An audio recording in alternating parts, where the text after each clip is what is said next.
on the Facebook. Oh, Kirstyn's fine. Yeah, Kirstyn. Right, I'm just about to go live now. Please God work. That would be so cool.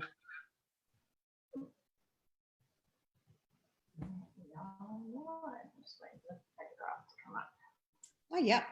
Cool. We're on. We're on. Hang on, it's just saying setting up meeting. Okay. It's showing that we're live. It has redirecting onto the Facebook Live page. This is when you can't see anything, but people can actually hear us having a conversation. Yeah. Say. Yep, we're live. We're on. Oh. We'll go. Go. Yep, we can stop having our little chat now. I'll keep an eye on Facebook for the comments. Okay, yay, it's working. We're live. Hey guys, welcome to your Tuesday chat. We have got a special guest, our very first special guest on today. We've got Kirstyn from KCFit, who specialises in all things women and with the tummy splits, pelvic floor, and all that kind of stuff. And so today we're talking about pelvic floor, and we're just going to have a little discussion about it and maybe share some of our experiences and talk about what kind of happens, why this is more common, why this can be common in perimenopause, menopause, and also talk about kind of like some vague do's and don'ts around exercise and what we can do to help it, and if we are struggling with pelvic floor issues, what we can do to avoid leaking when we exercise or sneeze or cough or jump on the trampoline. Or yeah. Yeah, so I'll let Kirstyn go ahead and introduce herself and tell you a little bit about what she does and her experiences, and then we'll just go from there and have a chat from there. Awesome, thank you. Hello. Before I forget, if anyone has any questions, I think Sarah's keeping an eye on Facebook. Feel free to ask, and I'll do my best to help. Be brave. This happens to 80% of us women throughout our lifetime. So I'm really passionate about taking the shame away from that we feel from leaking, and showing people that it's just normal. And normal doesn't mean, sorry, it's common, but that doesn't mean it's normal, because there is something we can do about it. So I'm a trainer, just like Andrea is, except we have a different focus. And I like to help people have leak-free laughter and sneezes without wheeze, which she's alluded to, and teach you how to exercise, keeping your knickers dry. But also, because leaking's not just wheeze, it can be poos as well. And sex can be really painful if your pelvic floor not well. You can have urgency where you don't make it to the toilet, or maybe you do, but it comes on all of a sudden. Frequency, so you can just need to go to the toilet a lot, or you feel like you've never finished. You might go to the toilet and leave and then be like, I need to go again quite quickly. Yeah. There can be the stress incontinence, which is the exercise, sneezing, any like all of a sudden stuff. That's your fast twitch muscle fiber within your pelvic floor muscles. That's the stress incontinence. And we've got hypertonic pelvic floor are painful, and that's when they're too tight. So we don't just need strong pelvic floor muscles, because if they're just strong, you leak. They need to flow well. Just like if we push out a baby, your pelvic floor muscles help to push the baby out. If they're too tight, it lengthens your labor, and they can often tear off the bone, which is really bad. But it's super painful, and you can be really sore up there, and the physios help you to relax. And that's where diaphragmatic breathing, which I'm sure you guys have talked about before with stress related stuff, works super well with your pelvic floor as well. So you can be too tight, you can be too loose, you can have a prolapse, which is where several stages of your pelvic floor have dropped. It might be cervix, bladder, bowel. So huge range. If you are sitting, they're having a rest. If you're standing, your pelvic floor are working. If you are dry. So you can have a heavy dragging, bulging feeling down there. Did you know some people have pelvic floor injury or damage and no symptoms? So they don't leak. They don't have the pressure, but they get checked out for reasons maybe their physio's told them, like their GP or their midwife has told them to, and then they find out they do actually have a degree of a prolapse, a drop, and they need to get help fixing it before it gets worse. So I do what I do through exercise. Teaching and education's massive, because just like what you guys are doing here, you're educating all your clients and your community, and that gives them power to then look after their health. And that is a big thing for me, is educating women on how to look after our body, because we're not small men, we are females, we are different, and we need to exercise, eat, live differently to men. I'm sure you've covered this kind of stuff. So yeah. Okay. All of that. Oh, wow. That's actually a lot more than what I thought. What I realized. You just told me. Yeah. So if women don't realize that they have something wrong with them, if they don't realize that they know, how would they know?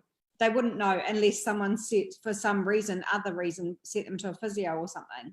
Yeah, so hopefully we all have a smear every couple of years or however often we have to, and a high quantity of prolapses are picked up in a smear. If you're lucky, the person who does the smear tells you about it. There's several areas in our health system. I've got a list of areas that need improving, because the training for people who do smears is not find the prolapse, go, oh, you've got a prolapse, this is what I recommend you do. I ask them, I'm down there and I'm like, so tell me what happens if you see a prolapse, and they're like, oh, if it's bad, I'll tell them, or if they've complained of a symptom, I'll tell them. But women often don't know symptoms that are related to prolapses. And so anywho, to answer that question, they're often found in a smear, or they hear people like me saying every single woman should be seeing a women's health physiotherapist. There's one thing to do Kegels or your pelvic floor exercises, but if you're doing them wrong, you're actually doing more damage. And there's several ways you can do them wrong. So I should go back a bit. If you don't know what your pelvic floor muscles are, they sit from your tailbone to your pubic bone, and they're a band of muscle that pretty much hold the weight of our torso. Like all our organs are not falling out through our legs because of our pelvic floor muscles.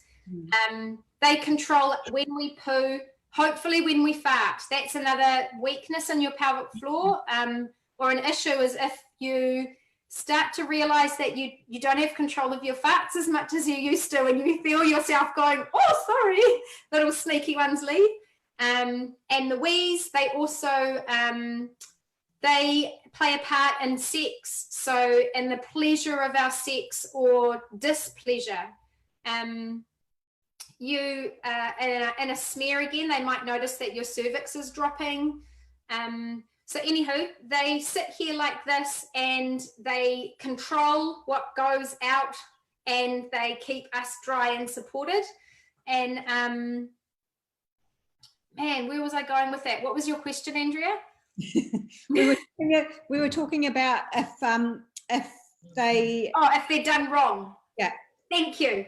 Okay. Yeah.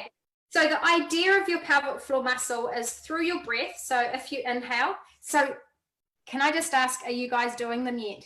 Are you squeezing?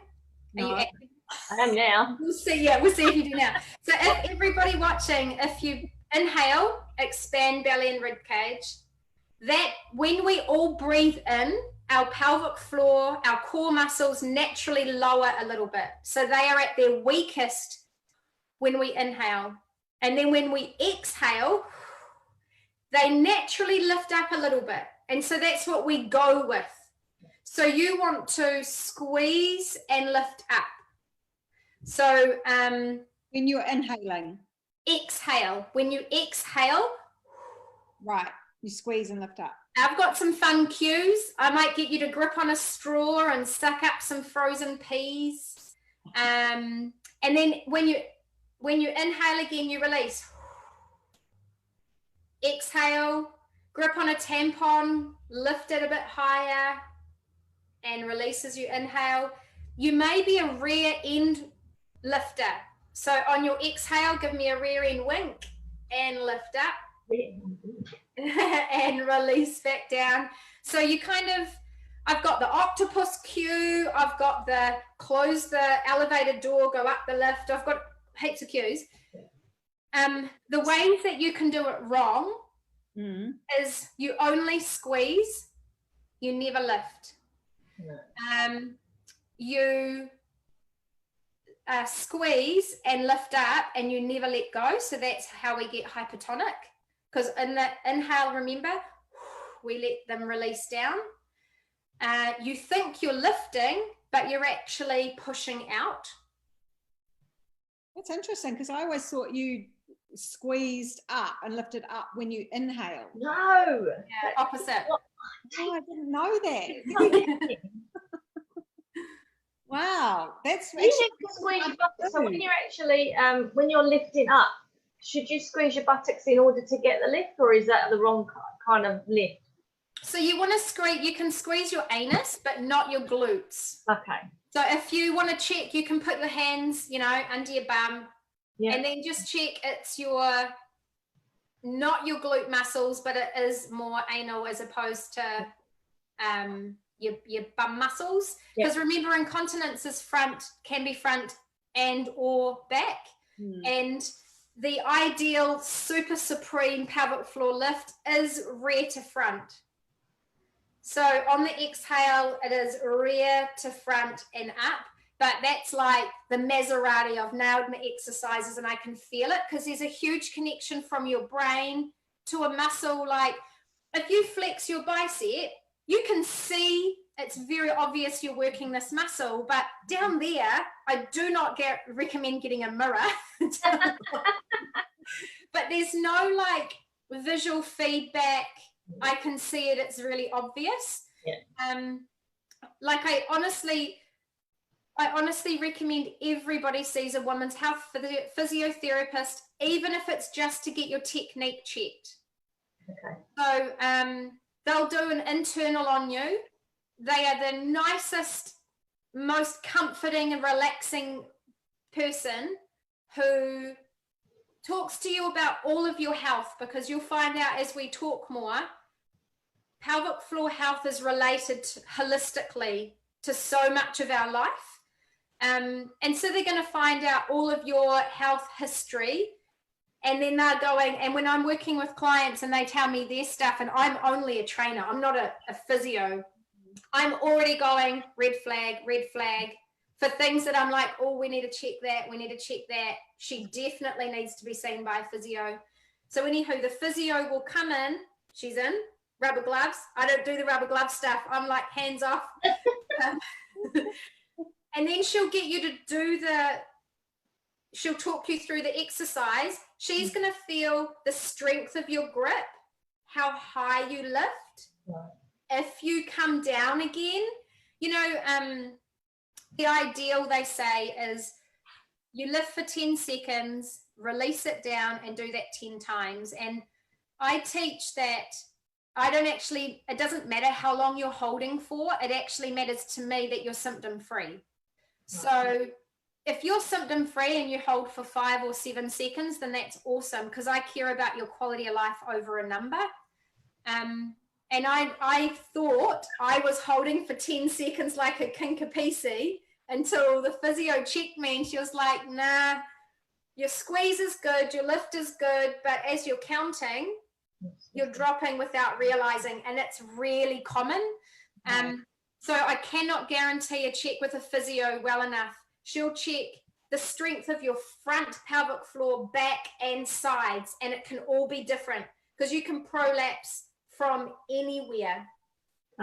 She'll grade you out of 5, tell you how well you're lifting, how well you're releasing. If you're hypertonic, you're up here, there's nowhere to go, right?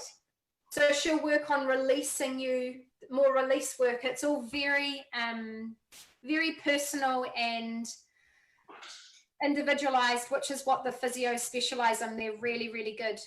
Did you get a referral through a GP, or can you go and see, and would you then have to pay privately? So in New Zealand, we do have publicly funded women's health physiotherapists. Sadly, there's a 6 to 9 month wait. Whoa. And for that, you do need a referral from a GP, and you won't necessarily get a private one-on-one consult. You may be in a group like an antenatal class style, and you'll get educated. Okay. The private women's health physios, there's still not enough in New Zealand. I don't think there are any in South Auckland. So Central's the closest to South Auckland. We've got one out here, Andrea, just at Te Atatu. And there's North Shore, I've got them, like East Auckland do, like So anyway, their price ranges for your initial consult from $110. The dearest I've heard of is $165 for your initial. And then like any other specialist, it cuts down more from there. A big warning I have personally for women's health physios is you have to have an internal. The dearer options are physios who have a real-time ultrasound, where they're having a look at externally, having a look at kind of like your transverse ab, which connects low down to where your pelvic floor are, seeing if your tummy muscles are helping with your pelvic floor, which you can actually do with your fingers there. They cannot measure the lift and the drop, the range of movement you've got. They can't measure the prolapse. There's so much a real-time ultrasound cannot do. They're really good for visual people who can't, because the coordination, like I mentioned earlier, to get the feeling from your brain to your nerves and your muscles can be tricky for some people. So if you're that person, you want a real-time ultrasound and an internal. Nothing surpasses an internal. So you do want to check with your women's health physiotherapist, and also check that they are either a pelvic floor physio or a women's health physio. Some physios are saying they do women's health, but they're not a women's health physiotherapist. You've got to dig a bit deeper. I think Continence New Zealand have a list of PTs who have done their continence course, because there's a pelvic floor course I recommend. If you haven't done it, Andrea, I highly recommend it. Okay. It's for all fitness industry trainers. Okay. And they also have a list of the qualified women's health or pelvic floor physios in New Zealand as well. That's Continence New Zealand. Yeah, Continence New Zealand. And so it doesn't get confusing. The difference between a women's health physiotherapist and a pelvic floor physiotherapist is simply that the pelvic floor physio sees men as well. So still specialized in pelvic floor. So men, they're like always happy drinking a beer at the Barbie, right? They've got everything good. So their pelvic floor is supported by their prostate. Right. And so as long as their prostate's good, they're leak free. But if they have problems, bless them, it's awful when they do, they've got no muscle, no connection, and they are a pouring tap. So if anyone hears of a man who finds out their prostate have issues, you want to send them straight to a pelvic floor physio to get them activating their muscles before surgery, because they are like worse than we could imagine. It's really, really sad. And they are worse at talking about it than we are. Yeah. That's interesting. So what about the theory of stopping yourself halfway through going to the toilet? So that is not an exercise and it's bad for you and will often have you pushing down. If you want to check that you are activating your pelvic floor muscles, then as a once off, you can do it to test, but not if you've got a full bladder. Like if you're like, you know, like it's a really good strong one, don't do it. If it's like a semi-wee, then as a once off, you can have a check and be like, yes, I've got it nailed, as that is my muscle, but it is not an exercise for your pelvic floor. It will actually damage your pelvic floor if you use it as an exercise. Some physios will say, because your pelvic floor is first finding out what's causing the damage to them. For me, pelvic floor issues are just like a sprained ankle. It's a muscle or connective tissue in your body that's got an injury, and we need to figure out what's caused the issue. So if you roll your ankle, you're not going to go out running on it, right? You're going to go and get some help. You're going to ice it and rest it, start off light and easy, walking, or maybe stop the swelling for starters, you know, like you give it that time. And then when you're ready, you ease back in. And for me, it's the same with pelvic floor. It's just a bit more of an unseen mystery to figure out what's causing the problem. And then when you figure that out, it is okay, because caffeine can be a thing.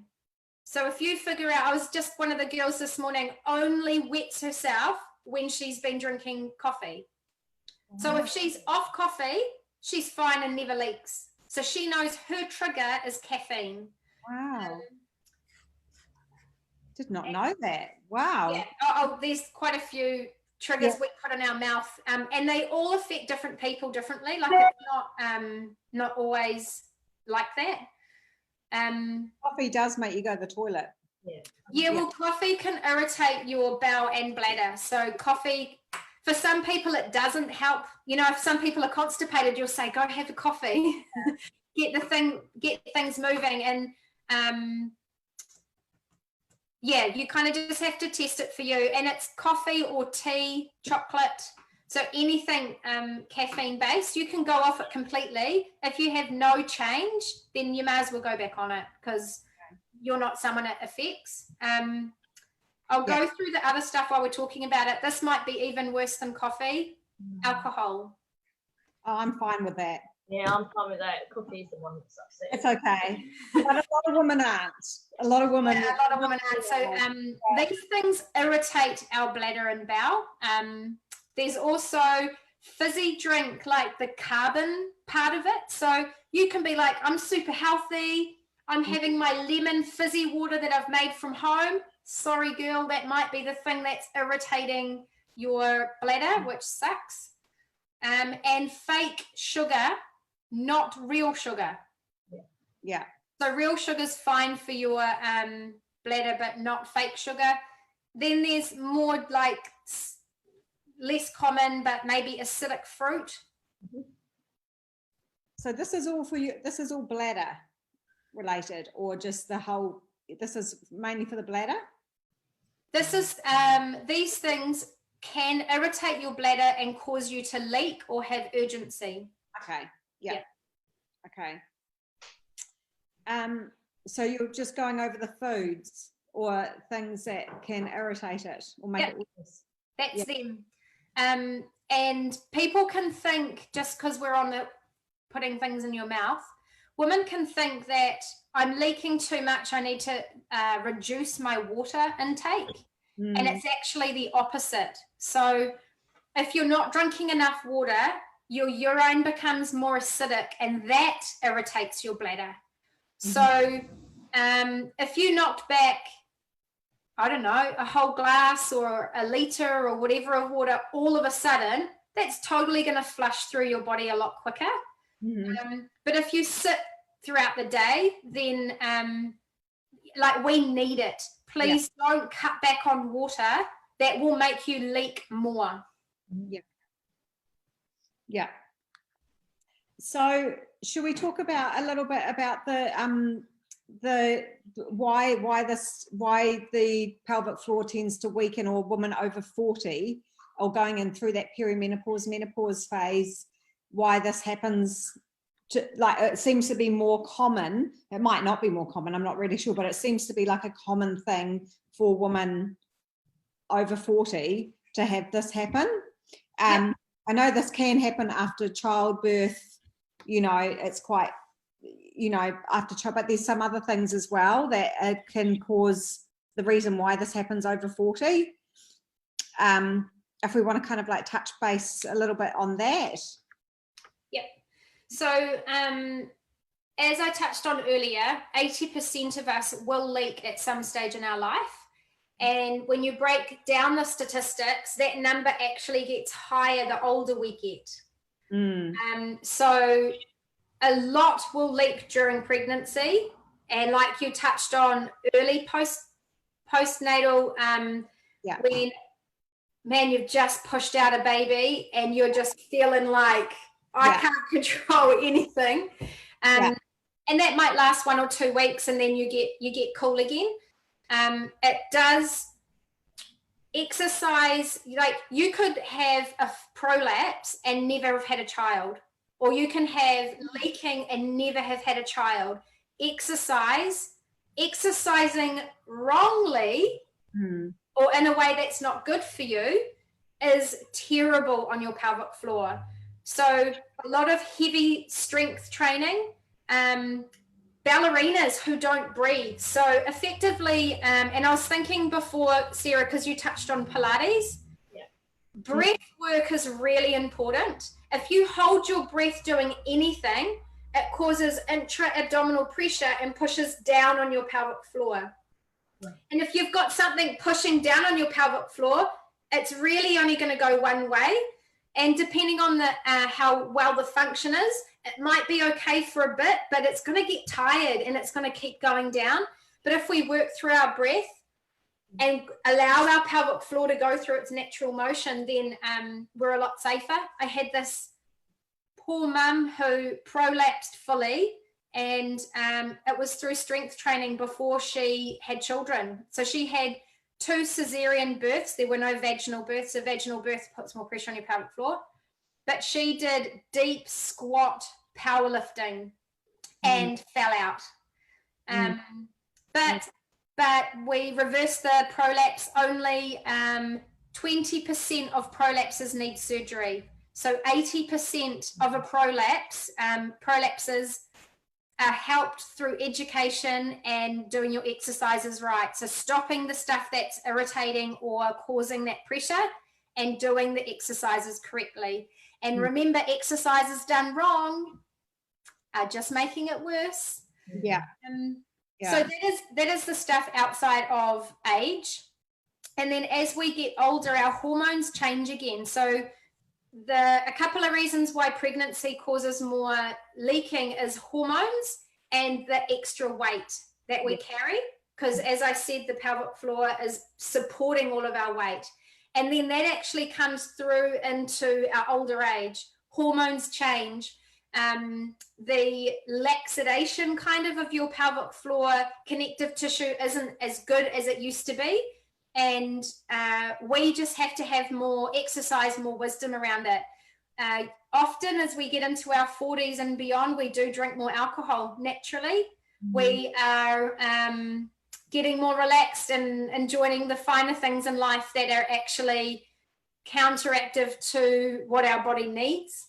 And for me, like I believe in enjoying life and making the most of it. So it's going, okay, if I leak when I run now, and that's a thing, you want to see a physio, stop running. If you keep doing the things that cause you to leak, it will get worse. Yeah. Like, let's just be smart about it. And it's not that you're going to stop forever. Remember the roll the ankle analogy. You just stop and go, okay, right now I'm wetting myself when I run. I go to lots of running events and I see women with wee running down their tights or down their shorts. And it doesn't have to be like that. I've been running with a running group and I've been told about this woman who has to stop twice in each run. And they were like, Kirstyn, can you talk to her? She does not want to hear what I'm saying. She doesn't care because she's valuing her running over her pelvic floor. So she will end up in a nappy. There's adult nappies for incontinence. Yeah. And is that a fit? So I take it a lot of women, they just think that they're going to have to put their life on hold, but it's just a temporary thing whilst you strengthen those muscles. Yeah, that's a good point. The women I see, because I do get a lot of older women who see me one-on-one and they just want a private consult, get it all sorted, and then they're very motivated to go do the exercises. So there goes my brain again. The first women have had children 30 odd years ago, and it breaks my heart. They have lived with their symptoms for that long because they think, I'm a woman, I gave birth, that is my lot in life, I have to suck it up, and it's a result of that. That is a lie. Yeah. Do not need to be living with painful sex. This lady in her 60s has had painful sex for 32 years. Like, this is why we need to be talking about this stuff. Sex should be fun. So that you do not have to live with what you've been given after childbirth or pregnancy or even any kind of injury. There is always help. And then it is definitely not that you have to stop what you're doing forever and not have fun anymore, which would be what it was like for me. I love exercise and I love running.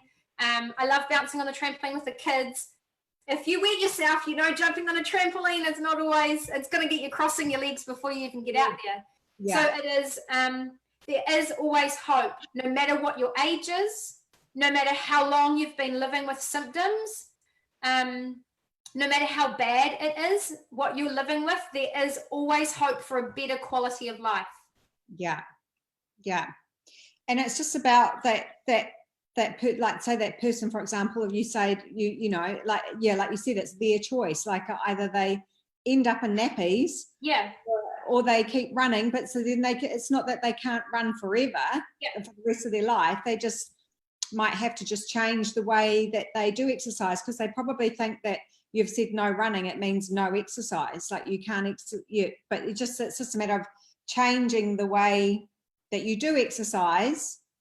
Like she could go for good walks and Pilates or something like that, and it'd still give her, it'd probably be more beneficial for her, much more beneficial for her to do that than it would be to keep pounding the pavement running.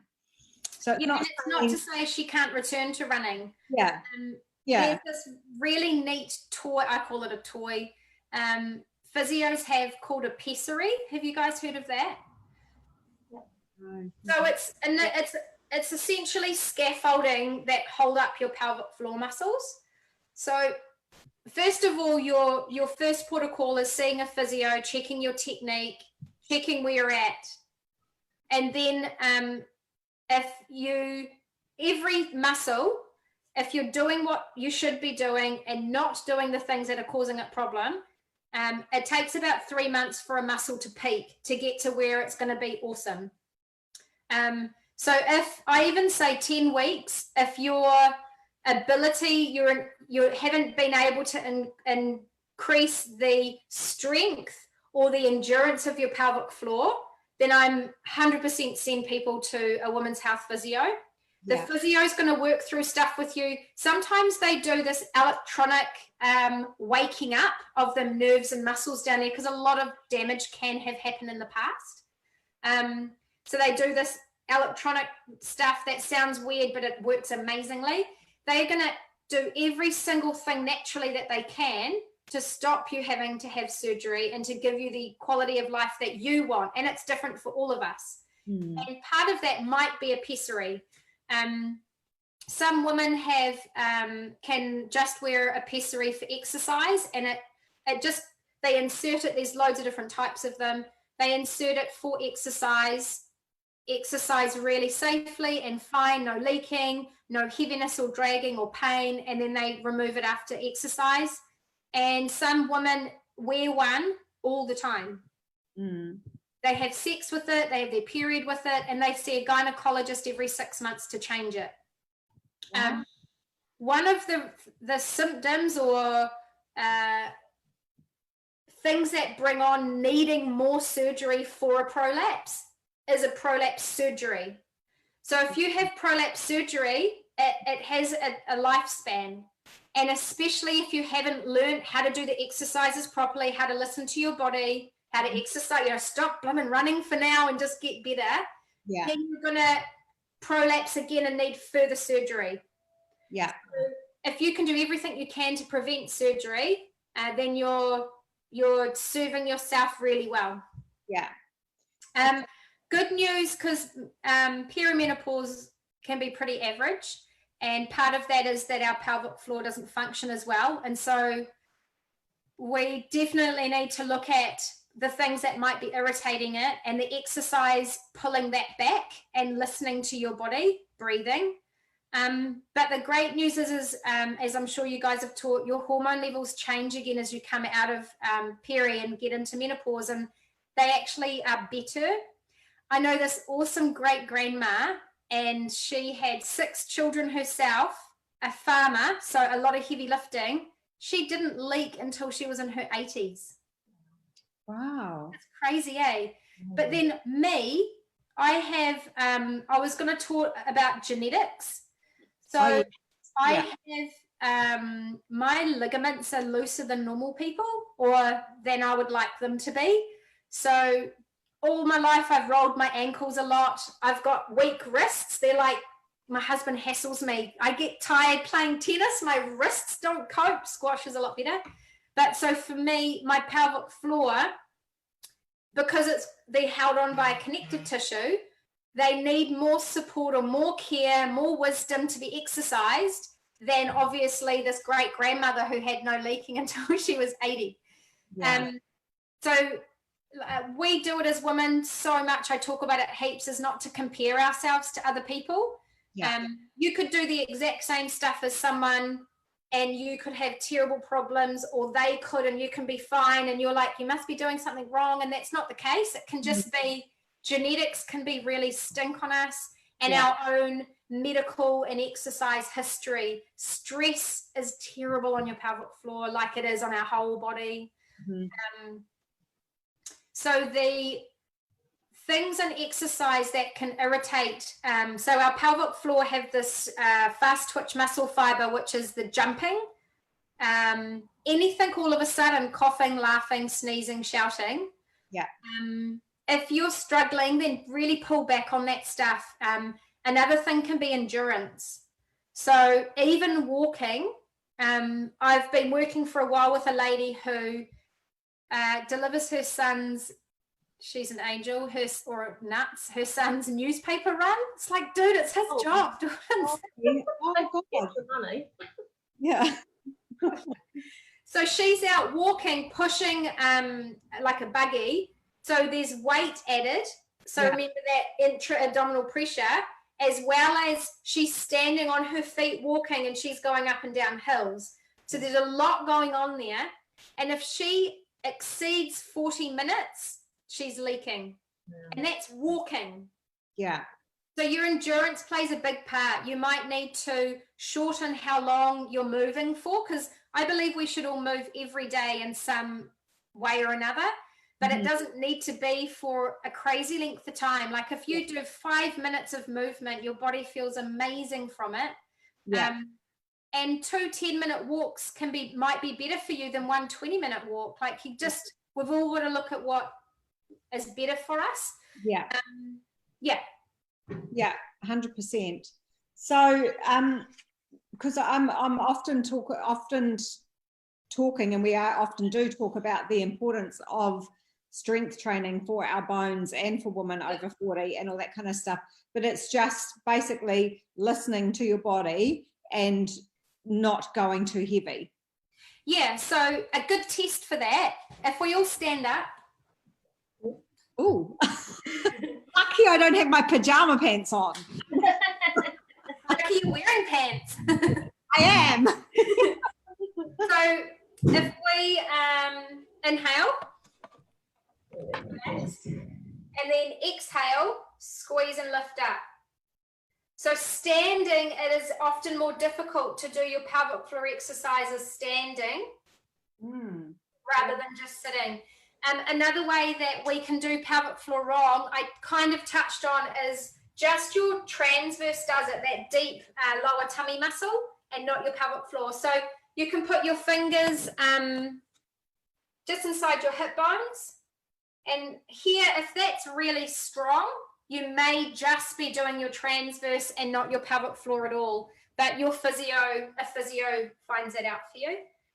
So first of all, if you cannot lift your pelvic floor muscles standing, you should only exercise sitting. So we're sitting, and you can get some dumbbells. And now if you can lift your pelvic floor sitting, any weight above your head is harder on your pelvic floor. Yeah. So if you can go, you know how you exhale in the hardest part of your exercise?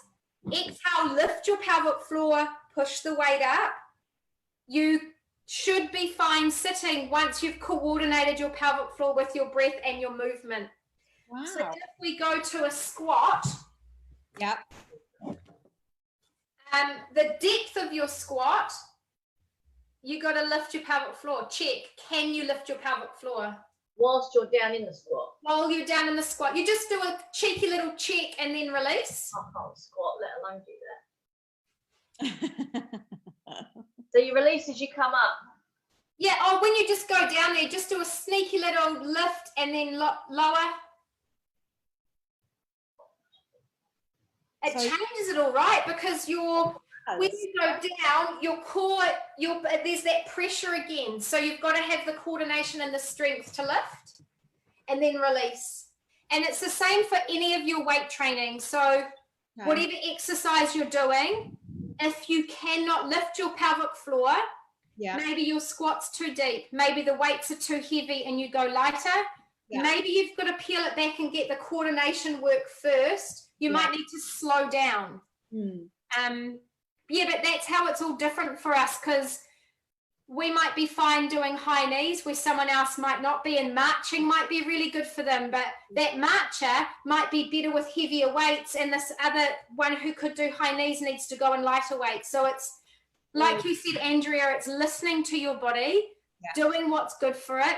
And again, endurance is massive. You could be fine initially, but if you're exercising for too long, they'll get tired. And our pelvic floor, unless we've had a wild night, are at their best, most relaxed, depending on the night you've had, in the morning.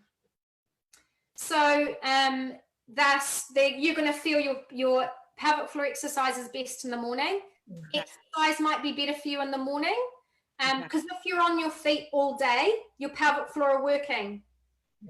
And if you work on concrete, it's even worse. The support's terrible, and they're going to get tired as the day goes on. Imagine if they're really tired and then you go, okay, I'm going to exercise now. Come on, give me something.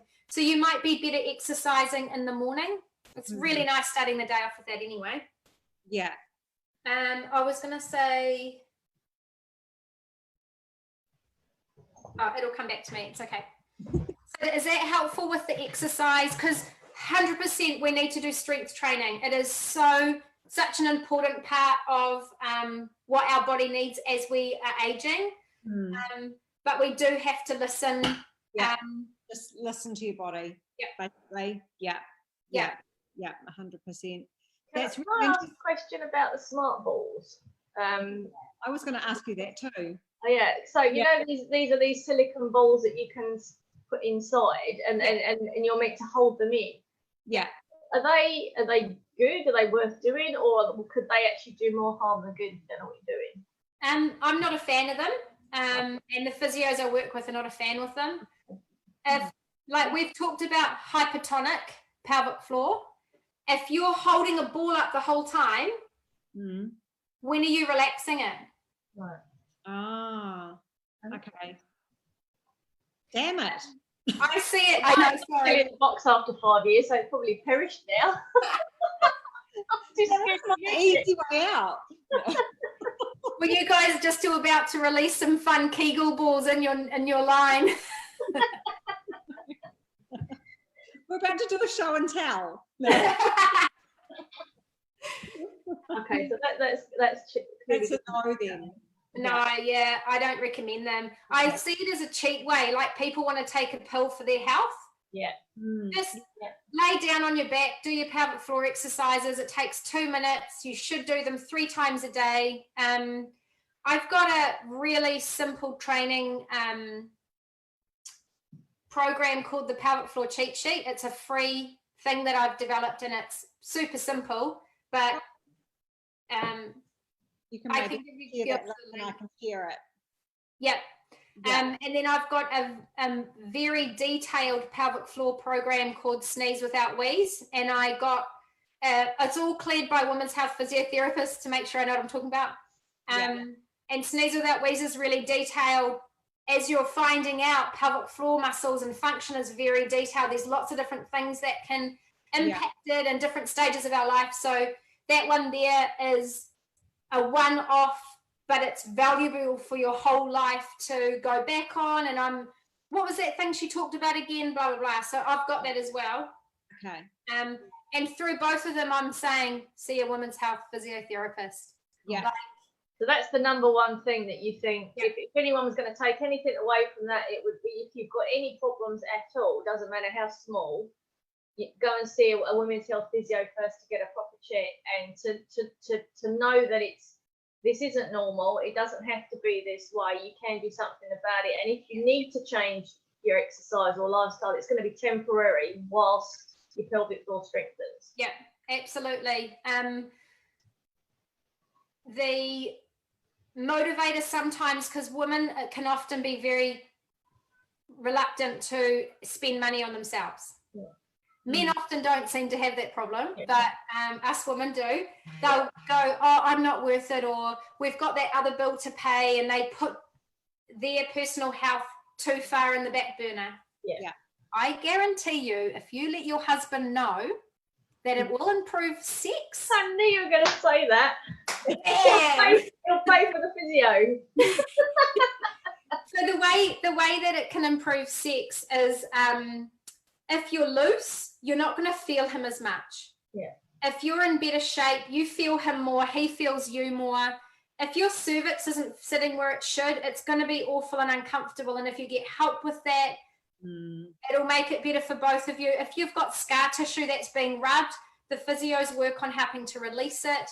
I had this client, she's a little bit of a geek and I love it. She did 10 weeks of my rehab, and she's like, Kirstyn, sex is so much better. And then she said, I did a little test, and over the summer break, she did no pelvic floor exercises. And she was like, dang it got worse again. So she, like any muscle you don't use, you lose. Yeah. So if you're injured or damaged, and you're at the level where you want to improve the functionality of your pelvic floor and get to that maximum ability that I talked about earlier, then it's likely you'll need to do it 3 times a day, every day. Be awesome, be rigid, and do it because it's worth it. But then once you get to peak performance and you're like, yes, I've got no symptoms, life's awesome, you're just moving into maintenance level. Yeah. So, and that maintenance level is different for everyone. It might mean it's once a day. You might do it as soon as you wake up in the morning or at night when you go to sleep. Or it might be once every couple of days. Like, it's not a always thing. Yeah. I definitely encourage using your pelvic floor when you're exercising, not cardio, because you can't, but when you're doing your strength training, your breath work. I coach mums to wake up their pelvic floor and deep core muscles before their workout, so that you're inviting them into exercise and not forgetting about them and just doing it. But it's harder to exercise using your deep core. It's way more effective. And then when you do that, you don't need to do your pelvic floor exercises because you've effectively already done them, because you don't want to overtrain them. Yes. I have some cool little one-liners. In case you wondered, walking and exercising should not make your pelvic floor worse. If it is, then you need to do something about it. Interesting fact, 80% of lower back pain, and we haven't touched on this, is connected to your pelvic floor muscles. A lot of people suffer from lower back pain and they all think it's just, oh, my core is weak. But 80%, and pelvic floor is the floor of your core. It is the base of your core. Posture actually, and poor posture impacts your pelvic floor. So if you're someone who has more of a pronounced forward or more pronounced back, it switches off your pelvic floor muscles. So sometimes all the physio needs to do is improve your posture and you're good. Would sitting be a big problem then, considering how many people are sat in a chair over at the computer? And I know for myself, I don't even sit properly. Sometimes I kind of, I'm all over the place. I'm assuming that would, in the long term, damage your pelvic floor too. Yeah, well, it can put your pelvic floor into feeling like that poor posture is the natural way to sit. And then looking at when I'm standing, walking, functioning, am I still in that poor posture state, or have I gone back into good posture? It's a good thing, definitely a good thing to be aware of. We are getting less and less active. Andrea, you might have heard, I might get the fact it wrong a little bit. Exercise New Zealand, twice I've heard the CEO share. New Zealand, as an active nation, is like the top worst for the first world countries. Really? We are up there for the least active nation. Well, we're one of the most obese countries, not we? We're the second most obese. And we're not active. We don't have to, it doesn't have to be a big thing. You don't have to pay for exercise. You find what is good for you, find what you enjoy, and do some form of movement every day. Like, it's so good for us mentally, especially through COVID-19, getting outside, finding this little pocket that you can do for you, fill your bucket. But it's sad, right? It shows that there's a lot of potential people out there who could be our target, people who gel with us, and we can help them move. Move, New Zealand. So one-liners. Okay. Sex isn't supposed to hurt. Shock horror. A pad or a nappy is not the answer. That's so true. And definitely there is always hope. I like that. There is no case too bung, too far gone. There is no. I mean, if you've heard about an episiotomy where through childbirth you're either cut all the way through your perineum or you tear, and if you've seen what that does to you and how women recover from that, I'm like, the female race is the superior. Like, women can have a full cut through and have no problems with their pelvic floor because they've gone through recovery really well. So I say that to talk to the women who are listening going, oh, but I'm worse than that, I'm worse.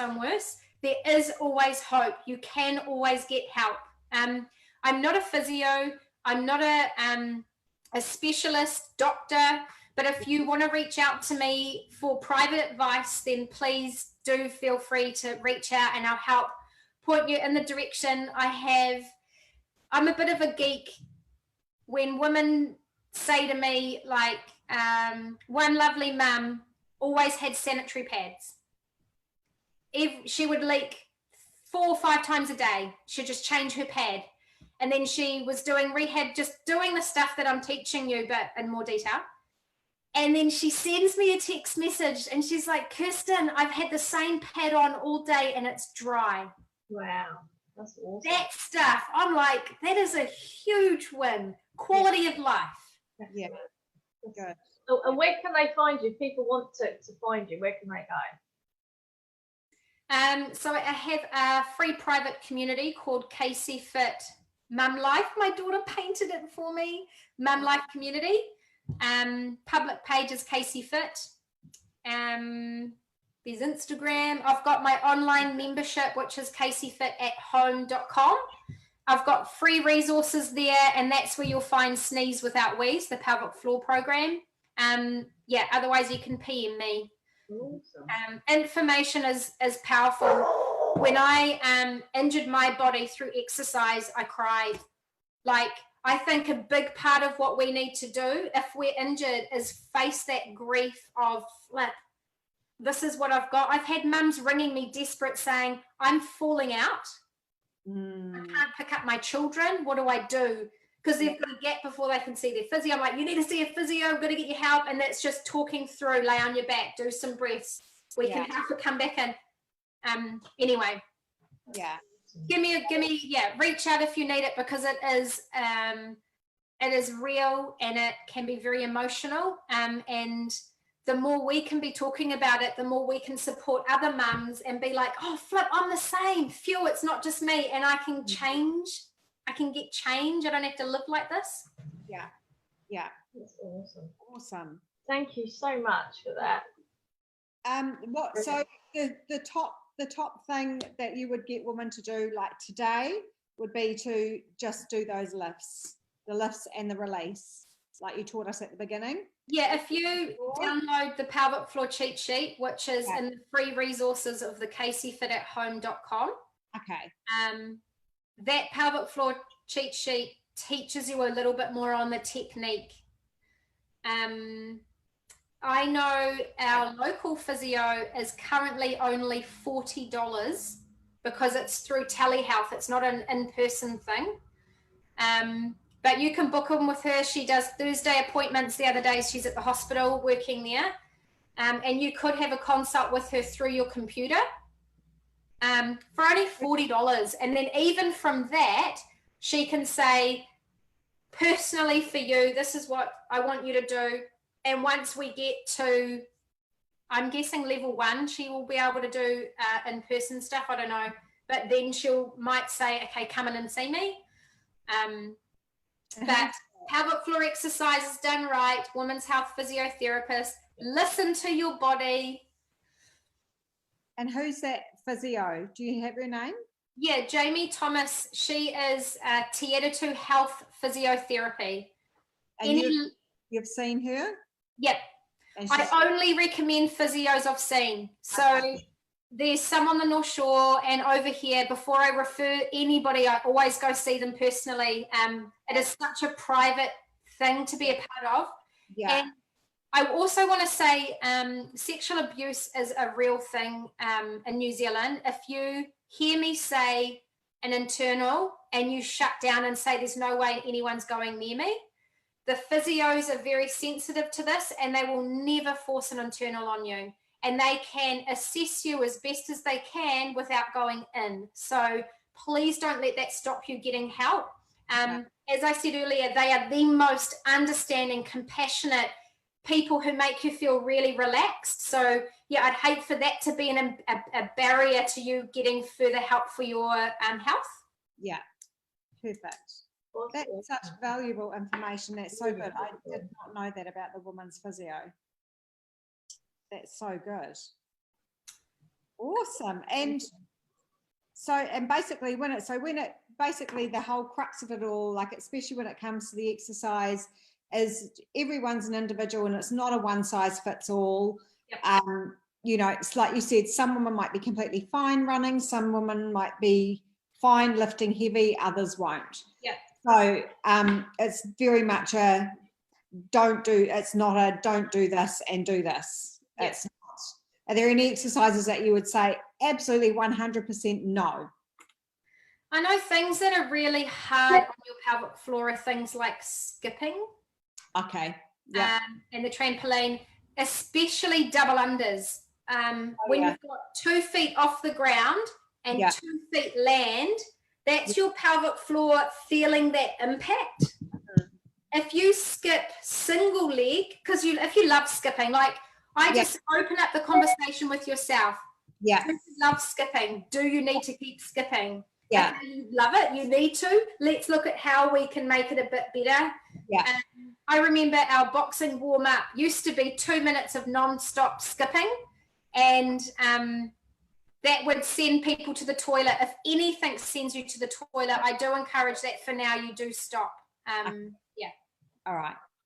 Awesome. Well, thanks so much, Kirstyn, for all your valuable. I have learned so much. I thought I knew stuff, but I clearly didn't. Yep. Thank you so much. That's been amazing. And we'll put the link below into all your, where they can find you and where they can find your download the cheat sheet and all that stuff. And awesome, thank you. I can give you any links that you need to make it easier. I know the internet can be confusing. Thanks for having me, ladies. Love what you're doing. Really, really appreciate your time. Yeah, really appreciate it. Thank you so much. Thank you. See you later. See you guys. Bye.